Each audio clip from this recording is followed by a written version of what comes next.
The massive armies of Antony, Lepidus, and Octavian did not end up fighting each other.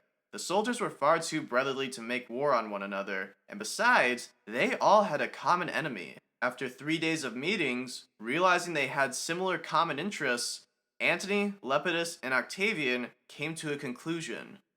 Hey, so listen, I was thinking that it was a good idea if you and I formed an alliance. An alliance might be a good idea. Help each other out. Do you want to form an alliance with me? Absolutely, I do. Good. Okay, now we need to figure out almost protected. They agreed to form the Board of Three to restore the state, or as we call it, the Second Triumvirate. It's like poetry, so if they rhyme.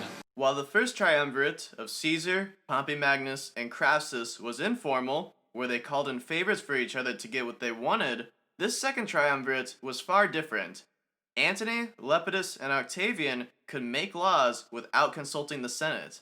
Essentially, they were three united dictators who controlled 40 legions between them and their allies.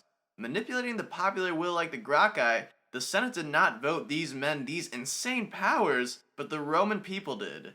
Two loyal Caesarians and Caesar's son with a massive army could at the very least keep them safe. For the true Caesar stands, they could also avenge Caesar's death. The second triumvirate was to have power over the Republic for 5 years.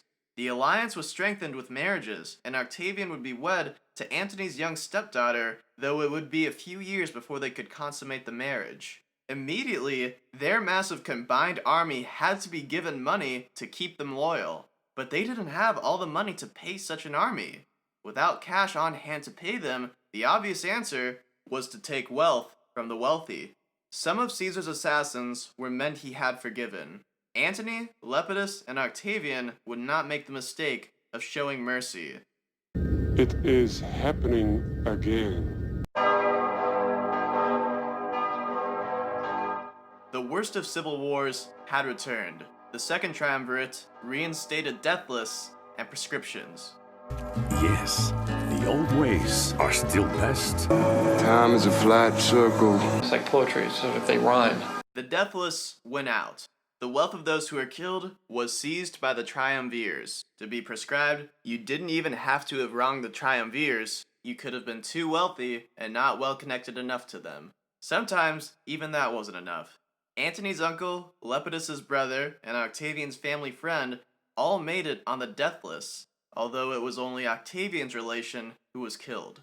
Proscribed Romans fled in terror, and once again, friends killed friends, and family turned on family to get their due reward. Anyone who helped a proscribed man could be proscribed themselves. Some were lucky enough to make it to the coast, where the outlaw Sextus Pompey picked them up with his pirate navy. However, perhaps 2,000 Romans were killed by Antony, Lepidus, and Octavian. Those who escaped with their lives lost all their wealth in Rome. Marcus Tullius Cicero's hand and head were nailed out in public for all to see. The hand and mouth of the great orator that railed against Antony and the destruction he would bring upon the Republic would write and speak no more. But this does put a smile on my face.